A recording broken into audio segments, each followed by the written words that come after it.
की है। माननीय प्रधानमंत्री जी का हम लोग स्वागत अभिनंदन करते हैं। भारतीय जनता पार्टी के मुख्यालय में आ चुके हैं। गरीब है, शोषित है, वंचित है, किसान है, वह माननीय प्रधानमंत्री जी को अपने मसीहा के रूप में देखता है। उनका लगातार उत्थान करने का काम कर रहे हैं और इसी के बदौलत जनता का पूरा समर्थन रहा है। मोदी मोदी मोदी मोदी।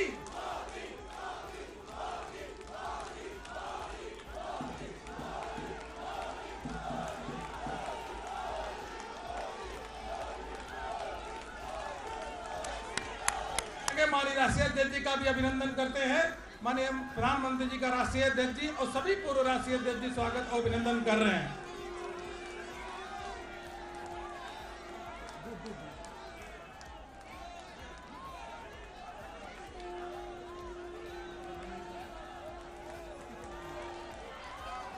तालियों के द्वारा अभिनंदन करेंगे माननीय प्रधानमंत्री जी का नरेंद्र मोदी।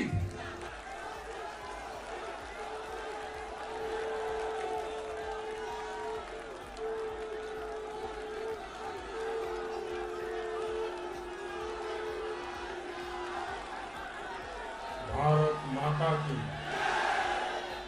भारत माता की, भारत माता की। आज उत्साह का दिन है, उत्सव का दिन है। ये उत्सव भारत के लोकतंत्र के लिए है।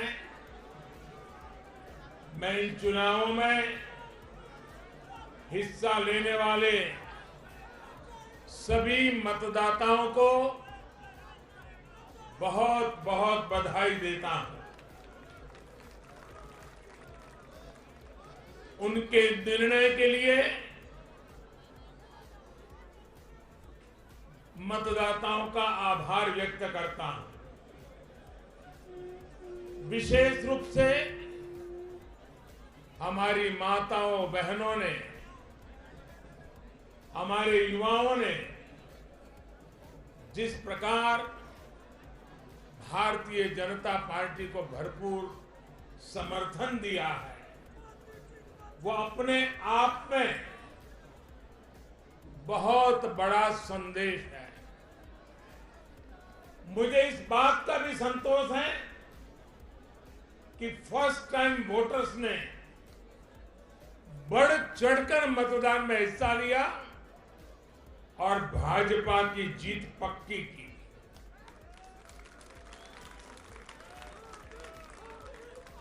चुनाव के दौरान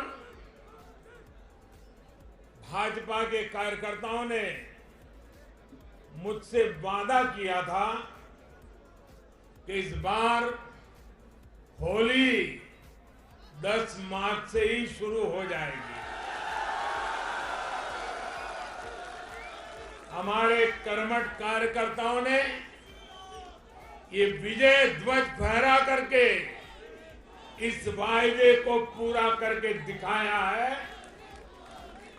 मैं भाजपा के सभी कार्यकर्ताओं की भूरी भूरी प्रशंसा करूंगा,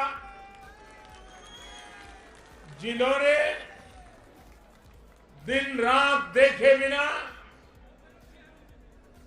इन चुनावों में कड़ी मेहनत की। हमारे कार्यकर्ता जनता जनार्दन का दिल जीतने में, जनता जनार्दन का विश्वास जीतने में सफल रहे और पूरे पार्टी का नेतृत्व जिन्होंने किया, कार्यकर्ताओं ने को जिन्होंने लगातार मार्गदर्शन किया, ऐसे हमारे राष्ट्रीय अध्यक्ष श्रीमान जगत प्रकाश नड्डा जी को भी मैं बहुत बहुत अभिनंदन करता हूं, बहुत बहुत बधाई देता हूं।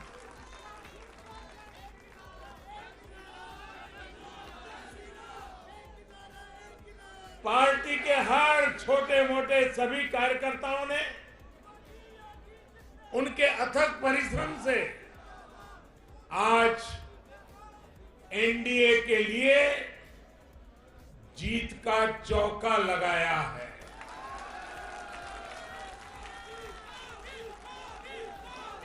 साथियों, उत्तर प्रदेश ने देश को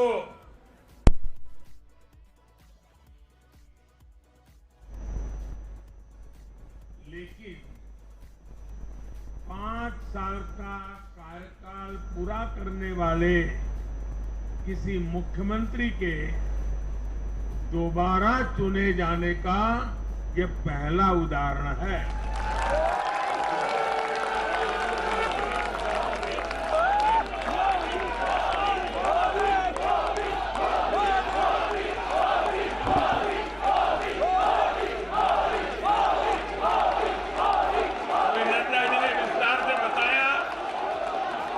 उत्तर प्रदेश में 37 साल बाद कोई सरकार लगातार दूसरी बार सत्ता में आई है। 3 राज्य यूपी, गोवा और मणिपुर में सरकार में होने के बावजूद बीजेपी के वोट शेयर में वृद्धि हुई है।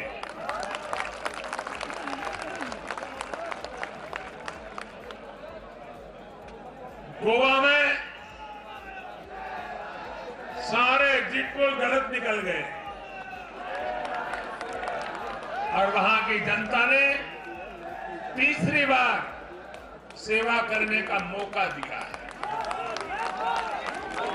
10 साल तक सत्ता में रहने के बाद भी राज्य में बीजेपी की सीटों की संख्या बढ़ी है। उत्तराखंड में भी भाजपा ने नया इतिहास रचा है। राज्य में पहली बार कोई पार्टी लगातार दूसरी बार सत्ता में आई है। यानी सीमा से सटा एक पहाड़ी राज्य, एक समुद्र तटीय राज्य और एक मां गंगा का विशेष आशीर्वाद प्राप्त एक राज्य और पूर्वोत्तर सीमा पर एक राज्य, भाजपा को चारों दिशाओं से आशीर्वाद मिला।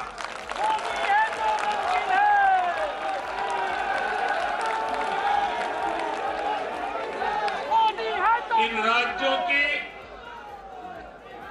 चुनौतियां भिन्न है,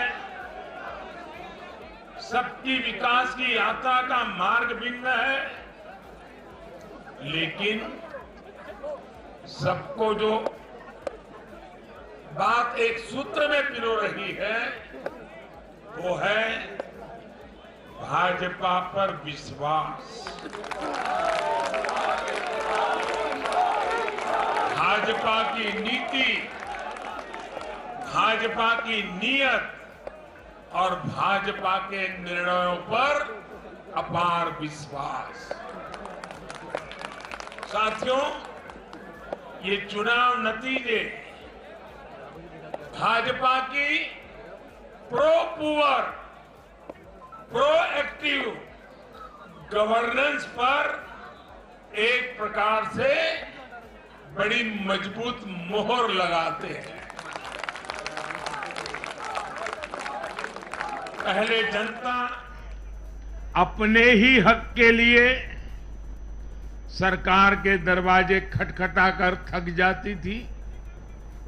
बिजली, पानी, गैस, टेलीफोन, बहुत बुनियादी सुविधाओं के लिए, सामान्य जरूरतों के लिए सरकारी दफ्तरों के चक्कर काटने पड़ते थे, पैसे देने पड़ते थे।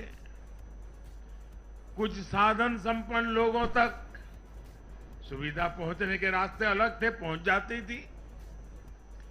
देश में गरीबों के नाम पर घोषणाएं बहुत हुई, योजनाएं भी बहुत बनी, लेकिन उस योजनाओं का जो हकदार था जिस गरीब का उस पर हक था, उसके लिए ये हक उसको मिले, बिना परेशानी को मिले, उसके लिए गुड गवर्नेंस, डिलीवरी, इसका बड़ा महत्व होता है। लेकिन भाजपा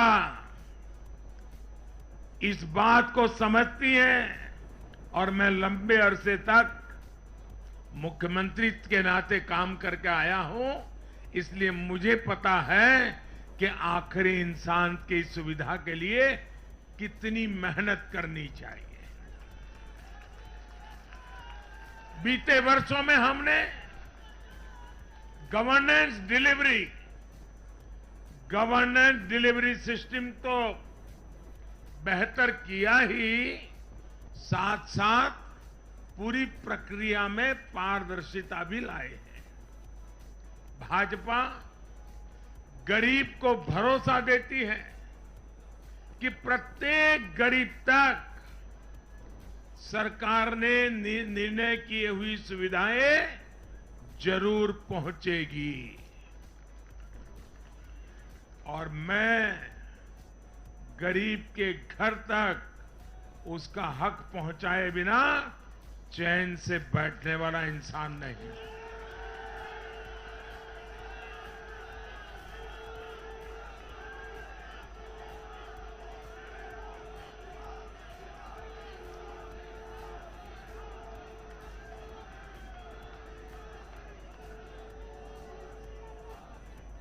दो दशक से भी ज्यादा समय तक हेड ऑफ द गवर्नमेंट के रूप में सेवा करने का मुझे सौभाग्य मिला है।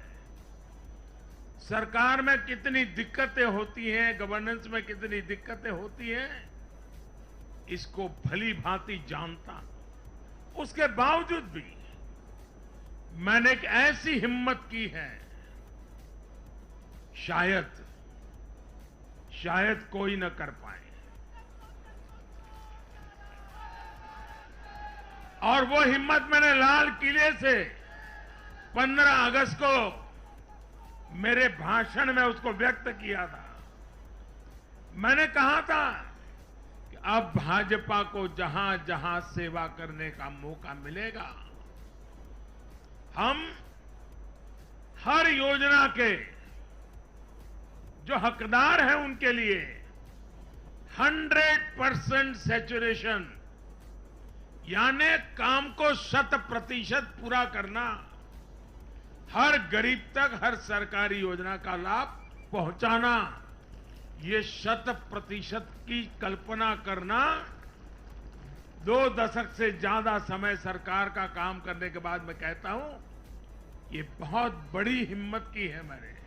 और ये हिम्मत मैंने इसलिए की है कि जब ईमानदारी होती है, नीयत साफ होती है, गरीबों के प्रति करुणा होती है, देश का कल्याण यही जीवन का मंत्र होता है, तो फिर ऐसे निर्णय करने की ताकत पैदा होती है। हम हर गरीब तक पहुंचेंगे, हम हर गरीब तक पहुंचेंगे, 100% लाभार्थियों तक पहुंचेंगे। भाई और बहनों, आज मैं देश की महिलाओं, हमारी बहन बेटियों को विशेष रूप से नमन करता हूं। चुनाव के नतीजों में मेरी इन माताओं, बहनों का, बेटियों का बहुत बड़ा योगदान है। ये हमारा सौभाग्य है कि भाजपा को बहनों, बेटियों, माताओं ने इतना स्नेह दिया है, इतना आशीर्वाद मिला है। जहां जहां महिला मतदाताओं ने पुरुषों के मुकाबले ज्यादा वोट किया है, वहां बीजेपी को बम्पर जीत मिली है।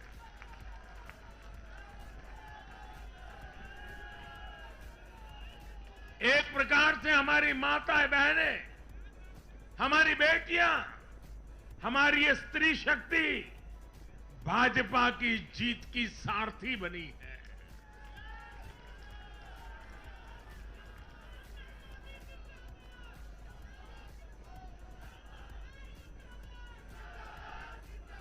मैं जब गुजरात में था तो कभी कभी कुछ ऐसी घटनाएं हो जाती थी कि लोग चिंता करते थे, मोदी जी आपकी सुरक्षा का क्या, आप चिंता क्यों नहीं करते, अपने आप को क्यों संभालते नहीं हैं। तो मैं एक ही जवाब देता था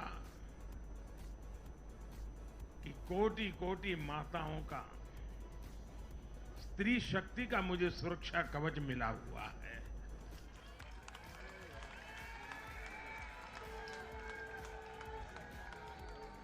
साथियों, भारत की माताएं, बहन, बेटियां निरंतर भाजपा पर विश्वास कर रही है। उनको पहली बार विश्वास मिला है कि सरकार उनकी छोटी से छोटी जरूरतों को भी ध्यान में रखती है। साथियों, इन चुनावों के नतीजों ने एक बात और साफ कर दी है कि यूपी की जनता को, और मैं सभी ज्ञानियों को कहता हूं कि देश की भलाई के लिए अब पुरानी घिसी पिटी रिकॉर्ड छोड़ के जरा नए सिरे से सोचना शुरू कीजिए।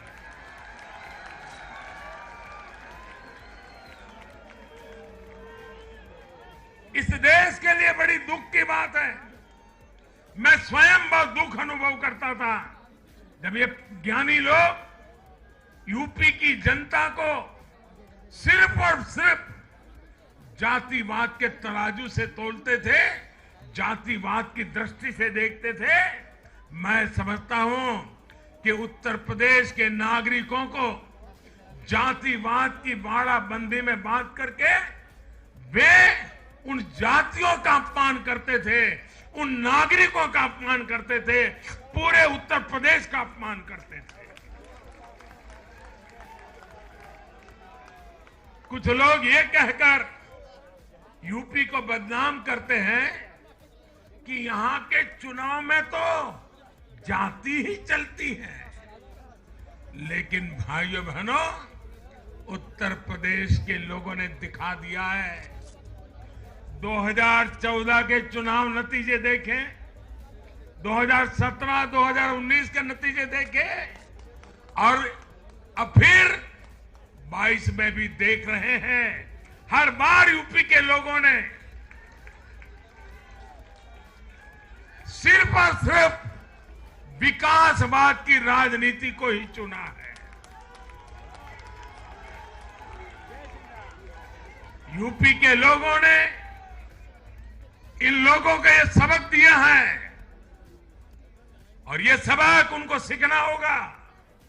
यूपी के गरीब से गरीब व्यक्ति ने, यूपी में गांव में रहने वाला व्यक्ति हो, पढ़ा लिखा हो या अनपढ़ हो, यूपी के हर मतदाता ने, हर नागरिक ने एक सबक दिया है कि जाति की गरिमा, जाति का मान देश को जोड़ने के लिए होना चाहिए, देश को तोड़ने के लिए नहीं होना चाहिए। और ये करके दिखाया है, 4 चुनावों में करके दिखाया है। वैसे आज मैं ये भी कहूंगा कि 2019 के चुनाव नतीजों के बाद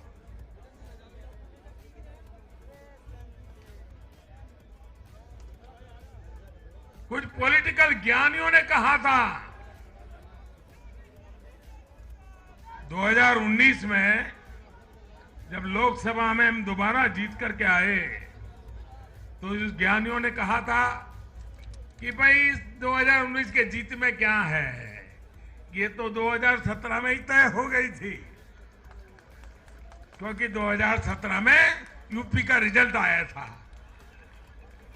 मैं मानता हूं इस बार भी ये ज्ञानी जरूर कहने की हिम्मत करेंगे कि 2022 के नतीजों ने 2024 के नतीजे तय कर दिए हैं।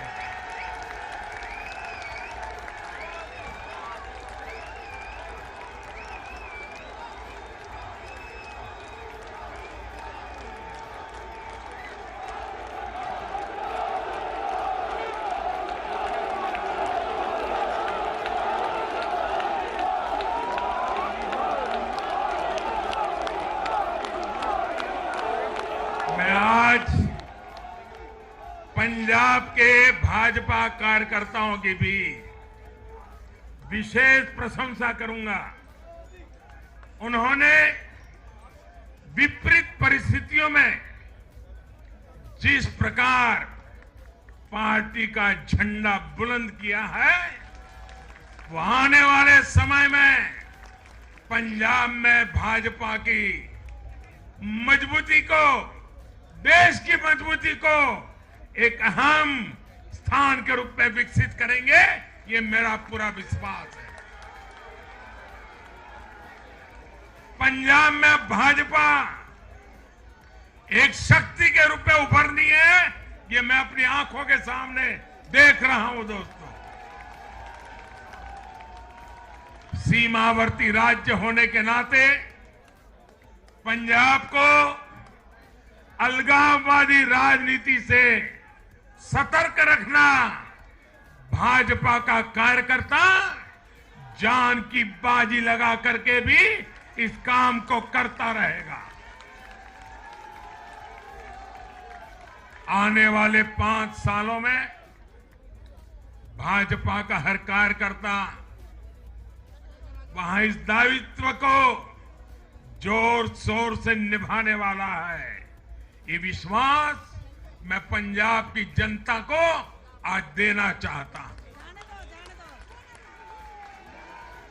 साथियों, ये चुनाव ऐसे समय में हुए हैं जब दुनिया 100 साल के सबसे बड़े कोरोना जैसी महामारी के संकट से लड़ रही है। पूरी मानव जात, पूरा विश्व 100 साल में ऐसी बीमारी नहीं देखी, ऐसी मुसीबत से लड़ना नहीं पड़ा है।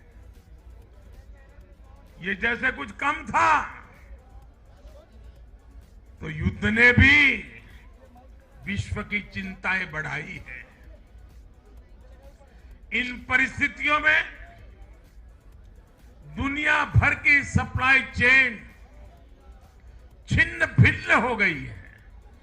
2 साल से सप्लाई चेन पर बहुत ही विपरीत प्रभाव हुआ और युद्ध ने उसमें और जोर दिया। इन चुनौतियों से निपटने के लिए भारत ने जो कदम उठाए, आर्थिक स्तर पर जो फैसले लिए, गरीब कल्याण के जो फैसले लिए, उन सभी ने भारत को संभल कर आगे बढ़ने में बहुत मदद की। भारत बच पाया है क्योंकि हमारी नीतियां जमीन से जुड़ी रही। हमारी नीतियां जमीन से जुड़ी रही और हमारे प्रयास निष्ठा और नियत की पटरी पर अविरत आगे बढ़ते रहे। जहां जहां डबल इंजन की सरकार रही, वहां पर जनता के हितों की डबल सुरक्षा हुई और विकास के कार्यों की गति भी तेज हुई। इस समय जो युद्ध चल रहा है, उसका प्रभाव प्रत्यक्ष और परोक्ष रूप से दुनिया के हर देश पर पड़ रहा है। भारत शांति के पक्ष में है।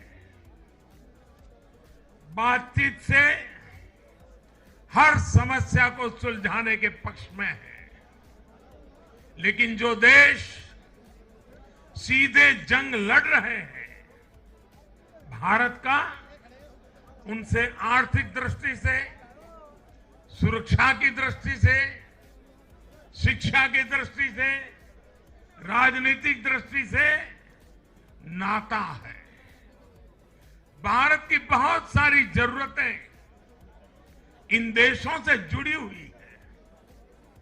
भारत बाहर से जो कच्चा तेल मंगाता है, पाम ऑयल मंगाता है, सनफ्लावर ऑयल मंगाता है, उसकी कीमत भी अंतर्राष्ट्रीय बाजार में बहुत तेजी से बढ़ रही है।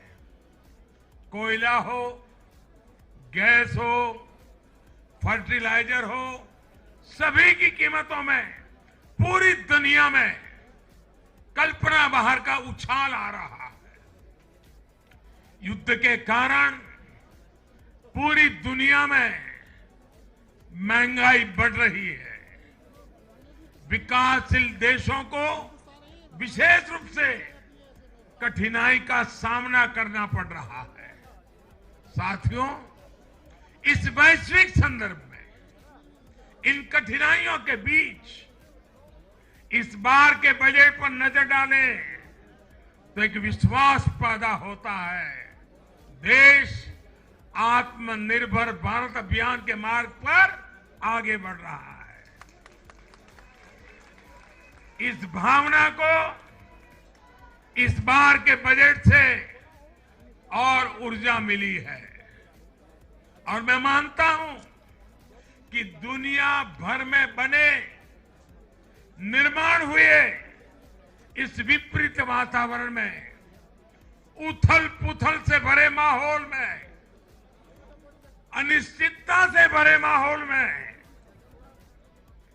भारत की जनता ने विशेष करके उत्तर प्रदेश जैसे राज्यों ने अपनी दूरदृष्टि का परिचय दिया है।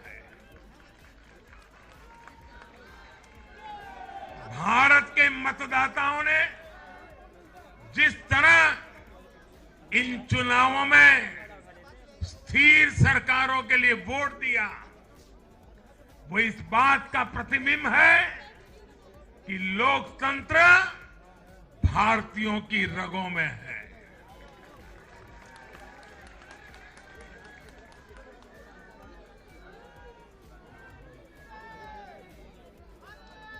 लेकिन भाई और बहनों, आज इस अवसर पर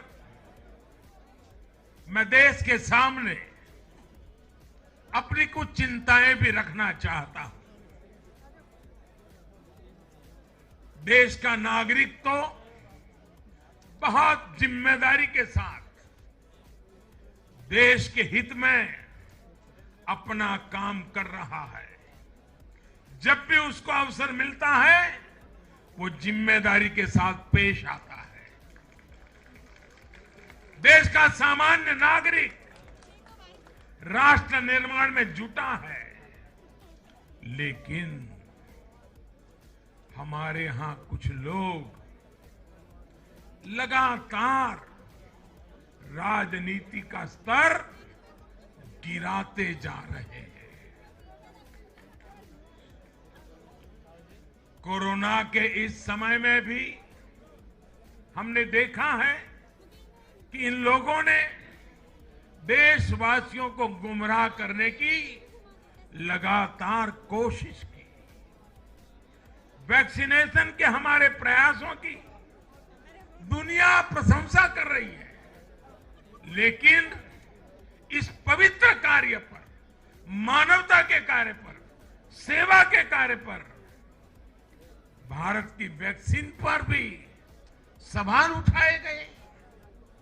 दुर्भाग्य की बात है, जब यूक्रेन में हजारों भारतीय विद्यार्थी, हमारे छात्र, हमारे नागरिक फंसे हुए थे, तब भी देश का मनोबल तोड़ने की बातें हो रही थी। जो वहां फंसे थे उनके परिवारों की चिंता बढ़ाने का काम हो रहा था। ये लोग उन बच्चों में असुरक्षा की भावना बढ़ा रहे थे, यहां उनके परिवार वालों की चिंता बढ़ा रहे थे। इतना ही नहीं, इन लोगों ने ऑपरेशन गंगा को भी प्रदेशवाद की बेड़ियों में बांधने की कोशिश की।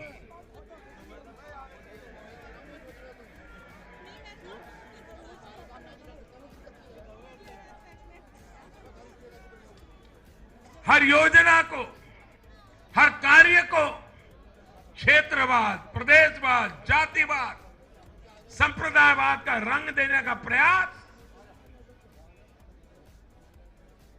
भारत के उज्जवल भविष्य के लिए बहुत बड़ी चिंता का विषय है।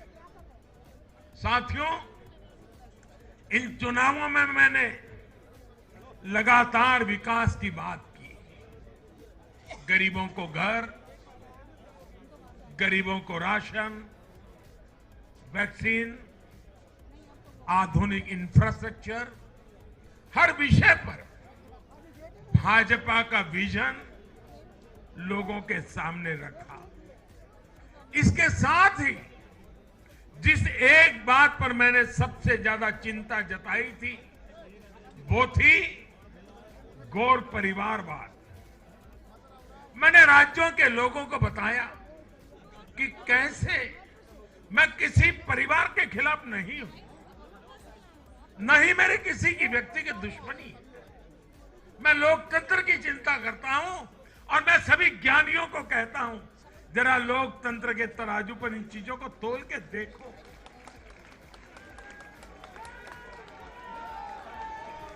और मैंने लोगों को बताया कैसे परिवारवादी राजनीति ने उनके राज्य का कितना नुकसान किया है, राज्य को पीछे ले जा रहा है। और मुझे खुशी है कि मतदाताओं ने इस बात को समझते हुए भी इस चुनाव में अपना वोट दिया है, लोकतंत्र की ताकत को मजबूत किया। साथियों, ये लगातार बहस बहुत जरूरी है। भारत जैसे लोकतंत्र में और देश को जिस ऊंचाई पर ले जाना है, उसको ध्यान में रखते हुए जिन मुद्दों को मैं उठा रहा हूं, उसको निरपेक्ष भाव से बहस होना जरूरी है। भारत में परिवारवादी राजनीति का, ये मेरे शब्द लिख करके रखिए दोस्तों, एक न एक दिन ऐसा आएगा जब भारत में परिवारवादी राजनीति का सूर्यास्त ये देश के नागरिक करके रहेंगे।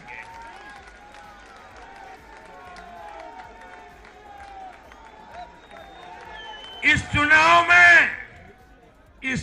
में देश के मतदाताओं ने अपनी सूझबूझ का परिचय दिखाते हुए ये क्या होने वाला है, इसका इशारा कर दिया है। साथियों, आज एक और विषय में देश के लोगों के सामने रखना चाहता हूं। ये विषय है भ्रष्टाचार के खिलाफ कार्रवाई को रोकने की साजिश। आप मुझे बताइए साथियों, क्या भ्रष्टाचार के खिलाफ कार्रवाई होनी चाहिए कि नहीं होनी चाहिए? भ्रष्टाचार करने वालों पर कड़ी कार्रवाई होनी चाहिए कि नहीं होनी चाहिए? ये भ्रष्टाचार रूपी दिमाग देश में से नष्ट होनी चाहिए कि नहीं होनी चाहिए? साथियों, हमारे देश में भ्रष्टाचार के खिलाफ लोगों में, भ्रष्टाचारियों के खिलाफ ऐसे लोगों के प्रति एक भयंकर नफरत का भाव रहता है। देश की गाढ़ी कमाई को लूटकर अपनी तिजोरी भरने की ये प्रवृत्ति कुछ लोगों की पहचान के साथ जुड़ गई है। भारतीय जनता पार्टी 2014 में एक ईमानदार सरकार का वायदा करके चुनाव जीती थी और हमारी ईमानदारी को देखकर 2019 में जनता ने हमें और ज्यादा आशीर्वाद दिया।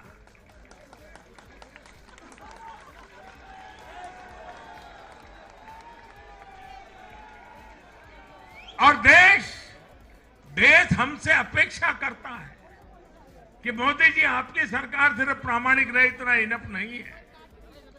आप ही हैं, आप ही की सरकार है जो भ्रष्टाचारियों को सजा कर सकती है, उन पर कठोर से कठोर कार्रवाई कर सकती है।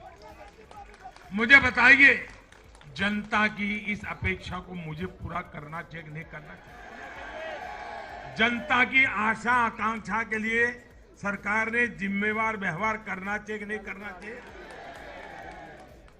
लेकिन आज हम देख रहे हैं जो निष्पक्ष संस्थाएं, जो पूरी तरह इंडिपेंडेंट है, वे अगर भ्रष्टाचार के खिलाफ कार्रवाई करते हैं तो ये लोग और उनका पूरा इकोसिस्टम अब भ्रष्टाचारियों की रक्षा करने के लिए उन संस्थाओं को बदनाम करने के लिए मैदान में आ गए हैं।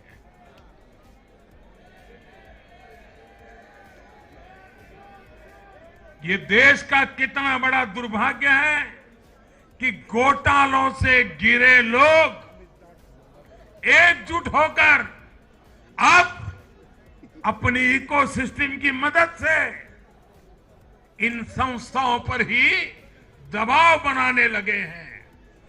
जांच एजेंसियों को रोकने के लिए ये लोग अपने इकोसिस्टम के साथ मिलकर नए नए तरीके खोजते हैं।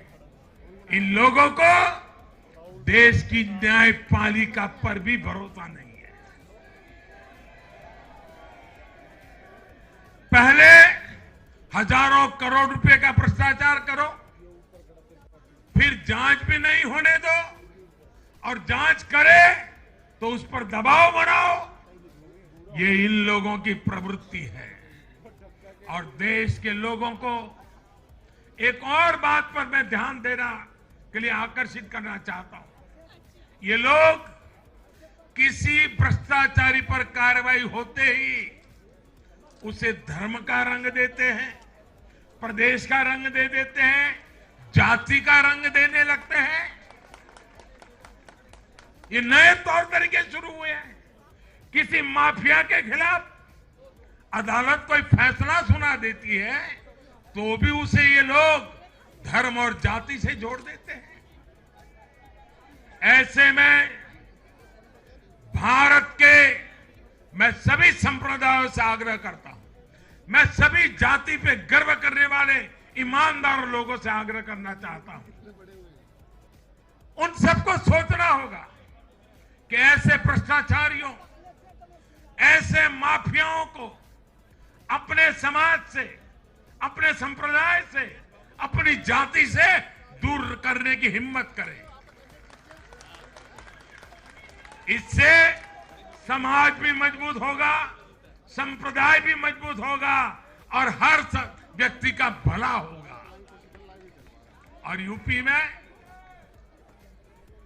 में हमारी विजय का एक कारण यह भी है कि वहां के लोगों ने कई दशकों से ऐसी राजनीति का बहुत नुकसान सहा है। मैं बनारस का सांसद होने के नाते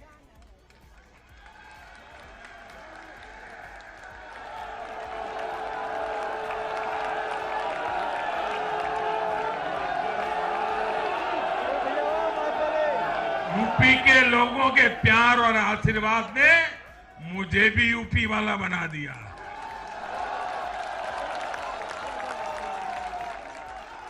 मैं बनारस का सांसद होने के नाते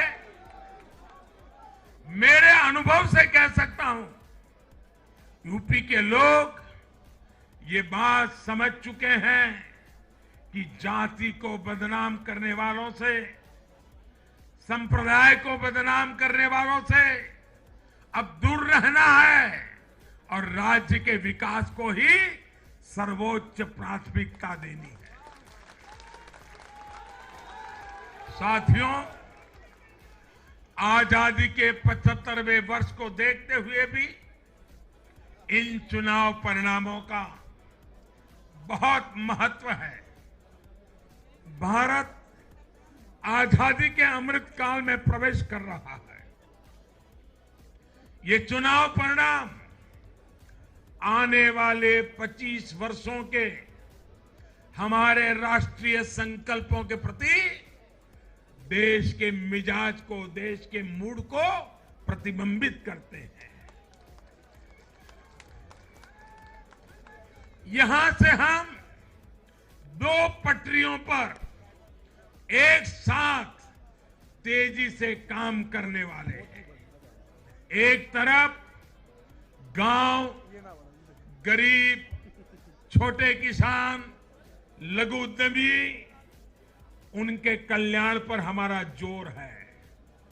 वहीं दूसरी तरफ देश के संसाधनों, देश की युवा शक्ति को नए अवसर देकर हम आत्मनिर्भरता के मिशन को तेज करना चाहते हैं। भारत का युवा आज अपने हुनर से, अपने बुद्धि के बल से और अपनी क्षमता के उपयोग से दुनिया को समाधान दे रहा है। दुनिया का सबसे बड़ा और सबसे तेज टीकाकरण अभियान आज के भारत के सामर्थ्य का बड़ा उदाहरण है। आज भारत डिजिटल पेमेंट सिस्टम में आत्मनिर्भर हो रहा है।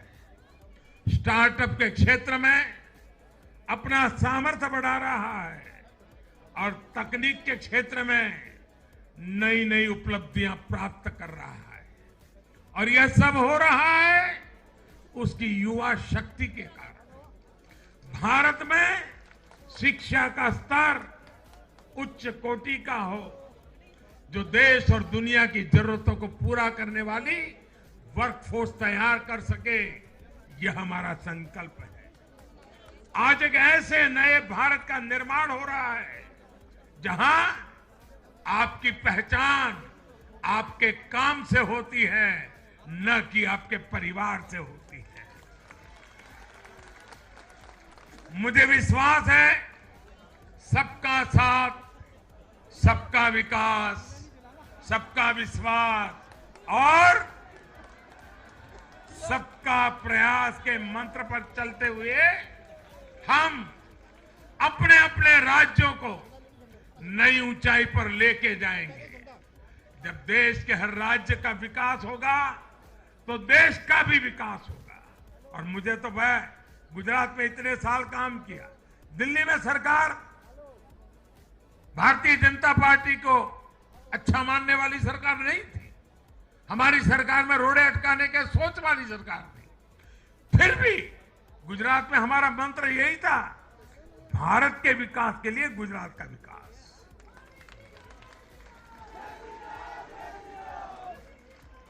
साथियों, हमें जुट जाना है, एक पल भी गंवाना नहीं है। चुनौतियां कितनी ही कठिन क्यों न हो, लेकिन जीतने का संकल्प उससे भी बड़ा होता है।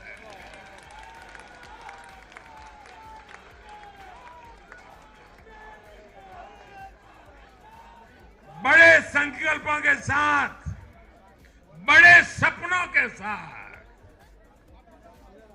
ऊंची सी ऊंची ऊंचाइयों को पार करने के इरादे के साथ देश को आगे बढ़ाना है। साथियों, इतना बड़ा भव्य विजय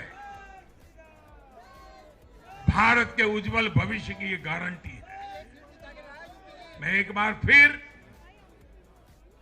भारत के उज्जवल भविष्य के लिए ये जो निर्णायक मतदान किया है, इसलिए हमारे मतदाता अभिनंदन के बहुत अधिकारी हैं।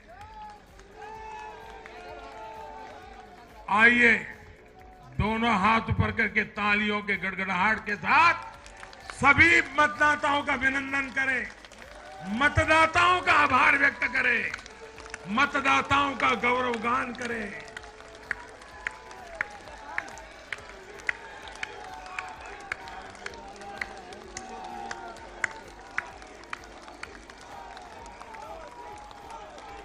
भारत माता की, भारत माता की, भारत माता की। बहुत बहुत धन्यवाद।